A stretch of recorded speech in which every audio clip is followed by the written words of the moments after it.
I'm Matt. I'm Dr. Stewart's research assistant with the St. Kitts Sea Turtle Monitoring Network. And pretty much any pictures you see on the slideshow are taken by myself unless otherwise labeled. So for instance, those two are me. This is at Caramel and this is over at the Marriott. And that's just somebody else's. Okay. So first of all, what is the St. Kitts Sea Turtle Monitoring Network? It's a not-for-profit organization that focuses around the conservation of the local sea turtle species. And it was started in 2003 by Dr. Kimberly Stewart, who is based out of Ross here. And we operate two main programs. One is the leatherback nest patrols, which they go out onto local beaches at night and patrol like every 20 minutes, 2 or 3 times an hour to look for a nesting leatherback, which I know that seems like a long time or a long window to wait every hour, but a leatherback can nest for quite some time. And then there's what I do, which is the in-water tagging and monitoring.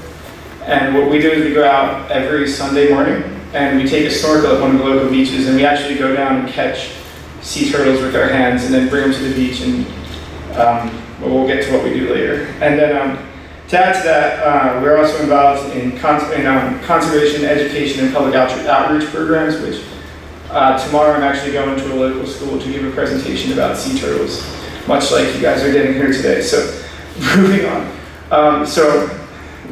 I'm, like I said, I'm Dr. Stewart's research assistant and I'm the head of the in-water team. And I also assist with responding to the sea turtle hotline. So you guys might have seen our phone number around Facebook or something. So I don't have it on the slideshow, but I will get it to anyone that's interested. If you find a nest or a turtle nesting, you can give us a call and we'll come out and take a look at it and see what's going on. I also process blood samples, operate fundraising sales, which, by the way, there is going to be another one this semester, hopefully. I know you all love those rash guards. And I actually take care of hatchlings, and like I said, I educate people, and I do the local schools and stuff. But I actually do have a hatchling right now that I'm taking care of. I can't show pictures of him though. His name's Poseidon. Okay, so getting into it. We have 4 major species that are local to St. Kitts. The first one is our most common. It's the hawksbill sea turtle. These guys most easily defined by their hawk's bill, and they have this lovely grayish-green shell with a serrated margin and overlapping scutes. And scutes are those the plates. They tend to feed on sea sponges and stuff that live on the reef, so that's why they have that sharp beak for picking off. So you'll see them mostly around reefs. This was also taken at Caramel. There's a ton of them out there if you guys want to go check them out. Second is the green sea turtle. These guys feed mainly on grasses, so you'll notice they don't have that real pronounced beak, and they also don't have the overlap scutes. They also have what we call smooth margins around the sides, so they're not that serrated shell. The leatherback sea turtle feeds mainly on jellyfish. I've never actually seen one. This picture was taken off the internet, Wikipedia actually. They feed mainly on jellyfish and come up to nest. They spend most of their life at around 4,000 feet underwater, so that's why we don't really see them snorkeling. And last but not least, the loggerhead. This picture was taken by Casey Wallenk in 7th semester right now. This is only the second sighting, so I wouldn't really call him a local species. He might just be passing through. This guy can be identified by his wide shell. I know it's a real bad picture, but it's the only one I have. He has this real wide shell and this massive mouth. That's pretty much your telltale thing. That's because he feeds on conch shells. So he has to have that real powerful jaw to pop those open. So I actually have a little test for you guys here. I took this picture as well. Could anybody tell me what species of sea turtle we're looking at here just based on that shell? That's right, that's the hawksbill. You can tell because he's got that pointed snout and those serrated margins. I actually took that while diving over in St. Eustatius. If you get the chance to do that, I strongly suggest it. Okay, so moving on to my actual project. That's the in-water team. By definition, my definition, we're an elite group of students and VIPs, hand-selected for our skills in snorkeling, free diving, and most importantly, our ability to catch turtles. I know it seems weird, but this disclaimer is 100% true. I'm not going to go ahead and read it, but just don't do what I'm about to show you. We have permits with the government, and it's really illegal to go do this if you don't. Okay, so this is a screenshot from a capture video. I wasn't able to get a smooth picture of the actual grab, but basically what we do is we go out and snorkel, and what we'll do is we'll swim in a line, 5 or 10 of us in a row, and if we come across a sea turtle, somebody will get their hand up in the air, and then we'll come and circle them within our little group here, and dive down and hopefully catch them. It's not as easy as I'm making it sound now, because it is their element, and we're on 1 breath while they're on 2 hours worth of breath, and they're much, much faster than us. But anyway, after we get them, we do this little backward swim, making sure they keep their head out of the water, because they do breathe oxygen and they do get stressed out when we're carrying them. So it's real important to make sure that they have their head out of the water and that they're not flapping around too much, because those shoulder joints are also very fragile. So we swim to the beach, which can sometimes be a really short swim and sometimes be a really long swim.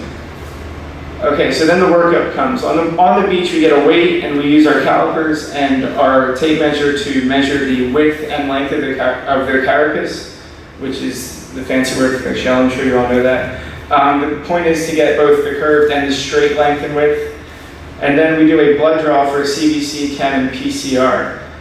The PCR is somewhat new. We're going to start doing that to test for fibropapillomas, which is a virus that causes cancer in turtles. I think I might have a picture of it coming up. I'm not sure though.